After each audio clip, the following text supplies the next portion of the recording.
प्रिय छात्रों, आधुनिक इतिहास की क्लास में अब तक हम लोग पढ़ रहे थे गवर्नर जनरल वगैरह के बारे में। और गवर्नर जनरल में हम लोग लॉर्ड एल्गिन तक का कंप्लीट कर चुके हैं। और लॉर्ड एल्गिन का जो शासनकाल हुआ करता था वो आपका 1894 से लेकर के 99 तक।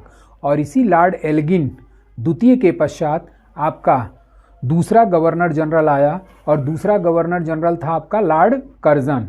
तो अब आप लोग अगली हेडिंग बना लीजिए, लॉर्ड कर्जन। और ये जो लॉर्ड कर्जन का शासनकाल है, ये लॉर्ड कर्जन का शासनकाल 1899 से लेकर के 1905 तक का है। 1899 से 1905।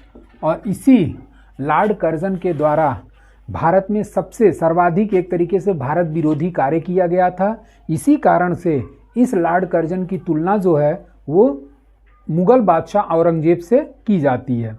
अब जैसा कि आप लोग मुग़ल डायनेस्टी पढ़े होंगे या मुग़ल वंश पढ़े होंगे, और उसी मुग़ल डायनेस्टी का औरंगजेब एक शासक हुआ करता था जो काफ़ी हिंदुओं के प्रति क्रूरता का व्यवहार करता था। तो सेम उसी तरीके से ये लॉर्ड कर्जन भी एक तरीके से हिंदू विरोधी था या भारतीय विरोधी कह सकते हैं।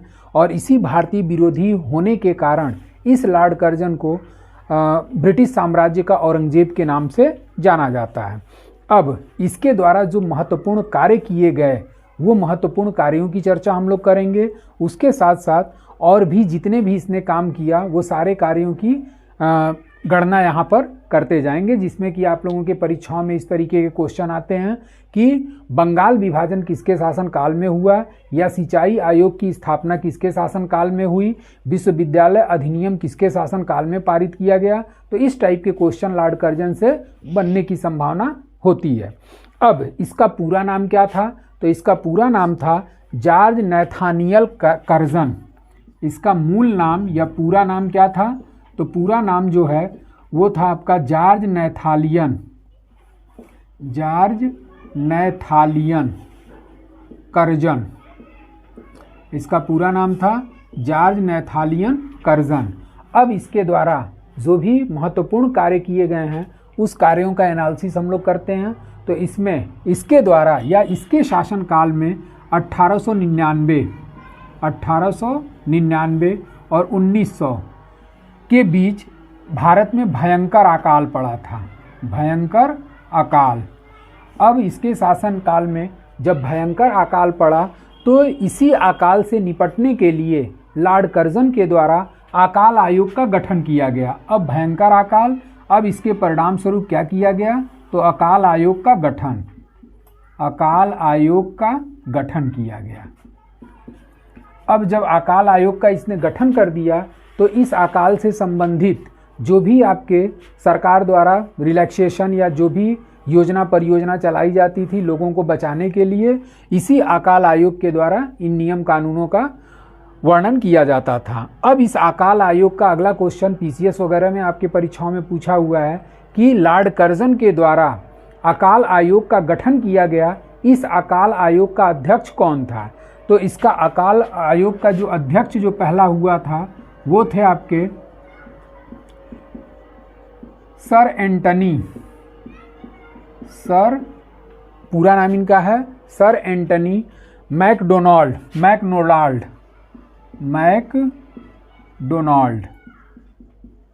तो अकाल आयोग का अब अगला क्वेश्चन आपको मिल गया कि अकाल आयोग का प्रथम अध्यक्ष कौन था? तो प्रथम अध्यक्ष हुए थे आपके सर एंटनी मैकडोनाल्ड। उसके बाद से इसी के शासनकाल में 1899 ईस्वी में इसी लॉर्ड कर्जन के शासनकाल में इंडियन करेंसी एक्ट पारित किया गया। Indian currency act.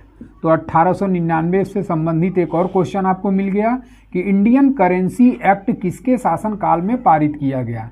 तो इंडियन करेंसी एक्ट जो है भारतीय मुद्रा अधिनियम वो 1899 में लॉर्ड कर्जन के द्वारा पारित कराया गया। और इसी इंडियन करेंसी एक्ट के अंतर्गत आपका पौंड को भारत की कानूनी मुद्रा के रूप में घोषित किया गया। अब जब कानूनी मुद्रा पौंड को घोषित कर दिया गया तो उस समय 1 पाउंड बराबर 15 रुपये के हुआ करता था। तो चाहे तो इसको भी नोट कर सकते हैं कि इसी इंडियन करेंसी एक्ट के अंतर्गत 1 पाउंड बराबर भारतीय रुपए के कितने बराबर होता था? तो 15 रुपये बराबर कितना माना जाता था? 1 पाउंड के रूप में माना जाता था। उसके बाद 1899 के बाद से इसके द्वारा भारतीय कृषि में सुधार करने के लिए, कृषि की पैदावार बढ़ाने के लिए इसके द्वारा सिंचाई आयोग का गठन किया गया था। लेकिन इस सिंचाई आयोग का जो गठन किया गया वो किस वर्ष किया गया? तो 1901 में लॉर्ड कर्जन के शासनकाल में भारत में सिंचाई आयोग का गठन हुआ। सिंचाई आयोग का गठन। अब अगला जो क्वेश्चन बनता है, तो अगला ये क्वेश्चन है कि 1902 में, 1901 के बाद से सीरियल नंबर में क्या आएगा? तो 1902, और इसी 1902 में इसके द्वारा विश्वविद्यालय आयोग का भी गठन किया गया था। विश्वविद्यालय आयोग का गठन, और इसी विश्वविद्यालय आयोग के गठन में 2 भारतीय भी शामिल हुआ करते थे। और इस विश्वविद्यालय आयोग का जो गठन हुआ, इसके अध्यक्ष कौन थे? तो विश्वविद्यालय आयोग का गठन जब लॉर्ड कर्जन के द्वारा किया गया तो लॉर्ड कर्जन ने सर थॉमस रैले की अध्यक्षता में विश्वविद्यालय आयोग का गठन 1902 में कर दिया। अब विश्वविद्यालय से संबंधित जो भी कुछ नियम कानूनों को मॉडिफाई किया जाना था, उसी से संबंधित ये आयोग का गठन किया गया, जिसके अध्यक्ष कौन हुआ करते थे? तो अगला एरो मार्क में या पॉइंट्स में आपका निकल आएगा कि विश्वविद्यालय आयोग का प्रथम अध्यक्ष कौन हुआ। तो विश्वविद्यालय आयोग के जो प्रथम अध्यक्ष हुए थे sir Thomas Raleigh, sir Thomas Raleigh. और इस विश्वविद्यालय आयोग का जब गठन हुआ तो इसमें 2 भारतीय भी शामिल थे। ये भी आपके एग्जाम्स में क्वेश्चन आ सकता है कि जब 1902 में लॉर्ड कर्जन के द्वारा विश्वविद्यालय आयोग का गठन किया गया तो इस आयोग का अध्यक्ष सर थॉमस रैले थे। और भारतीय में कौन कौन शामिल थे? तो भारतीय में सैयद हुसैन बिलग्रामी, पहला नाम क्या है? सैयद हुसैन बिलग्रामी, सैयद हुसैन बिलग्रामी। और दूसरे भारतीय के रूप में आयोग में किसे शामिल किया गया था? तो दूसरे में आपके थे गुरुदास बनर्जी, गुरुदास बनर्जी। तो इस तरीके से ये जो आयोग गठित हुआ था, इस आयोग में 2 भारतीय सदस्य शामिल थे, और वो 2 भारतीय में सैयद हुसैन बिलग्रामी तथा गुरुदास बनर्जी का नाम आता है। अब जो अगला क्वेश्चन आता है कि किसके शासनकाल में पुलिस आयोग का गठन किया गया? तो भारत की जो ब्रिटिश सरकार में जो भारत की पुलिस व्यवस्था जो लचर प्रणाली थी, उसी लचर प्रणाली को सुधार करने के लिए इसके द्वारा पुलिस आयोग का गठन किया गया। और ये जो पुलिस आयोग का गठन किया गया था, ये एंड्रयू फ्रेजर की अध्यक्षता में किया गया था। तो अब अगला एक क्वेश्चन कर्जन पे ये बन जाता है कि पुलिस आयोग का गठन किसके द्वारा किया गया? तो इसी लॉर्ड कर्जन के शासनकाल में पुलिस आयोग का गठन हुआ, पुलिस आयोग का गठन। और ये जो पुलिस आयोग का गठन हुआ था, इसका अध्यक्ष, प्रथम अध्यक्ष कौन हुआ था? तो इसका प्रथम अध्यक्ष जो हुए थे वो थे आपके एंड्रयू फ्रेजर, एंड्रयू फ्रेजर। ये भी आपके एग्जाम्स में क्वेश्चन आ चुका है कि किसके अध्यक्षता में लॉर्ड कर्जन ने पुलिस आयोग का गठन किया। तो पुलिस आयोग का जो गठन हुआ था वो एंड्रयू फ्रेजर की अध्यक्षता में किया गया। उसके बाद से इसी लॉर्ड कर्जन के शासनकाल में एक नया मुख्य सेनापति आया, और वो नया मुख्य सेनापति हुआ करते थे किचनर। और जब किचनर इसके शासनकाल में आया तो मुख्य सेनापति किचनर तथा कर्जन के मध्य एक तरीके से मतभेद उत्पन्न हुआ, और उस मतभेद के परिणाम स्वरूप कर्जन को 1905 में वापस बुला लिया गया ब्रिटेन। तो किचनर के मतभेद के कारण कर्जन 1905 में वापस ब्रिटेन चला गया था। उसके बाद से अगला क्वेश्चन आता है कि द्वितीय दिल्ली दरबार का आयोजन किसके शासनकाल में हुआ था? तो द्वितीय दिल्ली दरबार का जो आयोजन हुआ वो लॉर्ड कर्जन के शासनकाल में हुआ था।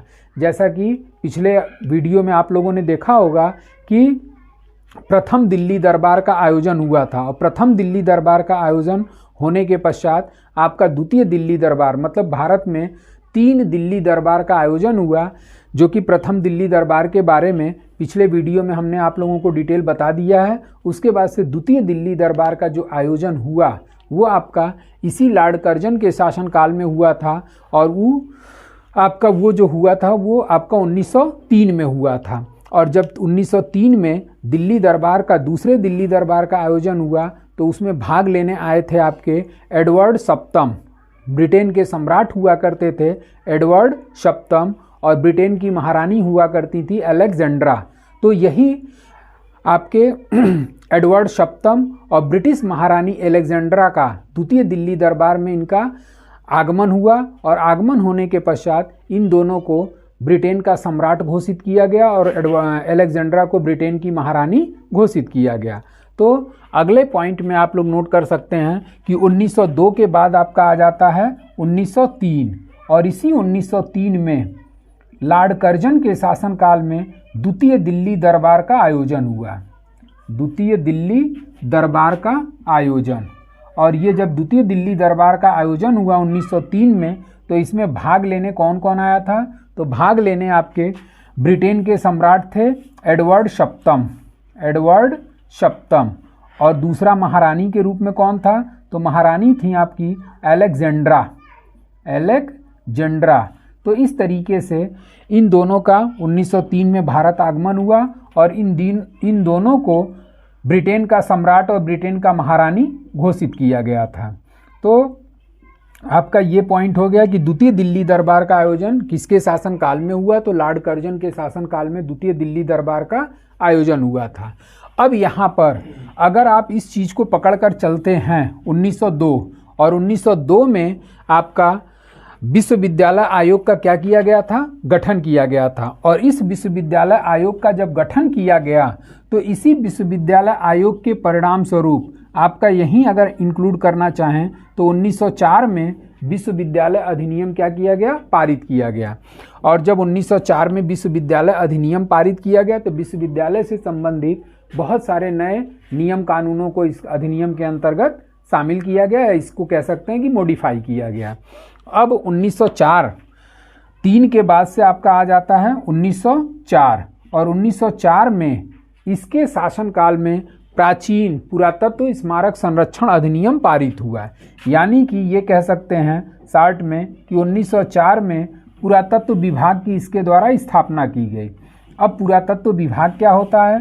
तो पुरातत्व विभाग की स्थापना, तो जैसे कि भारत में जो भी प्राचीन चीज़ें हैं उन प्राचीन चीज़ों के संबंध में जो भी उसकी खोज वगैरह की जाती है या उसके बारे में जो लिखा जाता है वो भारतीय पुरातत्व सर्वेक्षण विभाग के द्वारा किया जाता है। और इसी भारतीय पुरातत्व विभाग की स्थापना 1904 में लॉर्ड कर्जन के शासनकाल में की गई।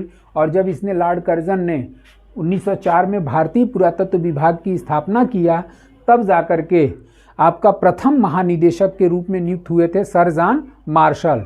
और इसी सर जॉन मार्शल के नेतृत्व में जब हम प्राचीन इतिहास या एंशिएंट हिस्ट्री पढ़ाएंगे तो इसी सर जॉन मार्शल के नेतृत्व में आपका हड़प्पा, मोहनजोदड़ो या सिंधु घाटी की सभ्यता का खुदाई का काम प्रारंभ हुआ था। तो इस तरीके से 1904 में लॉर्ड कर्जन के द्वारा भारतीय पुरातत्व विभाग की स्थापना की गई, जिसके प्रथम महानिदेशक हुए थे सर जॉन मार्शल। अब 1904 के बाद अगला ईयर कौन सा आ जाता है? तो 1904 के बाद आपका अगला ईयर आ जाता है 1905। और 1905 में 4-5 में इसके द्वारा ही रेलवे बोर्ड की स्थापना की गई। और इस रेलवे बोर्ड का जो अध्यक्ष हुआ था वो कौन था? तो रॉबर्टसन। रेलवे बोर्ड की स्थापना, जैसा कि आप लोगों को पता होगा कि भारत में प्रथम रेल 16 अप्रैल 1853 को लॉर्ड डलहौजी के शासनकाल में चलाई गई थी। और जब लॉर्ड डलहौजी के शासनकाल में भारत में प्रथम रेल चलाई गई तो धीरे धीरे भारत में रेलवे का विकास होता गया। लेकिन इस रेलवे की देखभाल करने के लिए कोई भी ऐसा ऑर्गेनाइजेशन नहीं था। तब जाकर के इसी लॉर्ड कर्जन के द्वारा 1905 में रेलवे बोर्ड की स्थापना की गई। और जब रेलवे बोर्ड की स्थापना की गई तो इसके प्रथम अध्यक्ष कौन हुए थे? तो अब अगला क्वेश्चन में ये इंक्लूड किया जा सकता है कि प्रथम अध्यक्ष, और इसके जो प्रथम अध्यक्ष हुए थे वो थे आपके रॉबर्टसन। तो इस तरीके से लॉर्ड कर्जन ने रेलवे बोर्ड की भी स्थापना कर दिया। और इसका जो सबसे घिनौना कार्य था वो सबसे घिनौने कार्य में आपका लॉर्ड कर्जन के द्वारा बंगाल विभाजन था। और ये बंगाल विभाजन किस वर्ष किया गया, तो ये भी बंगाल विभाजन आपका 1905 में किया गया था। 1905 बंगाल विभाजन कब हुआ था? 1905। और ये जो बंगाल विभाजन किया गया, इसी बंगाल विभाजन को जो प्रभावी किया इसने, वो किया था आपका 16 अक्टूबर 1905 को। अब जब 16 अक्टूबर 1905 को इसने बंगाल विभाजन प्रभावी हुआ, तो इसी बंगाल विभाजन को लेकर के बहुत सारे आंदोलन भी हुए, और इसके लिए मैं अलग से स्पेशल तौर पे बंगाल विभाजन का वीडियो अपलोड करूंगा कि आपका बंगाल विभाजन से संबंधित कौन कौन सी घटनाएं घटी, और जब 16 अक्टूबर 1905 को बंगाल विभाजन प्रभावी हुआ तो ये बंगाल विभाजन किस दिवस के रूप में मनाने की घोषणा की गई। उसके साथ साथ इस 16 अक्टूबर 1905 को रविन्द्रनाथ टैगोर ने किसी अन्य दिवस के रूप में मनाने की घोषणा किया, और इसी बंगाल विभाजन को लेकर के भारत में तमाम तरह के आंदोलन हुए, क्योंकि आपका इस बंगाल विभाजन से बहुत सारे लोग सेटिस्फाइड थे और बहुत सारे लोग अनसेटिस्फाइड थे। तो इस तरीके से इसी बंगाल विभाजन को लेकर के भारतीय राजनेताओं में या भारतीय नागरिकों में एक तरीके से दो दल के रूप में उभर करके लोग सामने आए, और इसी चीज़ को लेकर के आंदोलन हुआ था। अब ये बंगाल विभाजन पर जो डिटेल वीडियो होगा वो स्पेशली केवल और केवल एक बंगाल विभाजन से होगा, और इसी बंगाल विभाजन से मैं ऐसा कंसेप्ट आप लोगों के सामने प्रस्तुत करूंगा जिससे कि बंगाल विभाजन से आपकी सारी घटनाएं लिंक करते हुए वो सारी घटनाएं आधुनिक इतिहास की क्लियर हो जाएंगी। तो और उसके साथ साथ अब अगला जो इसके द्वारा किया गया काम था वो था कि इसने नमक कर को कम कर दिया।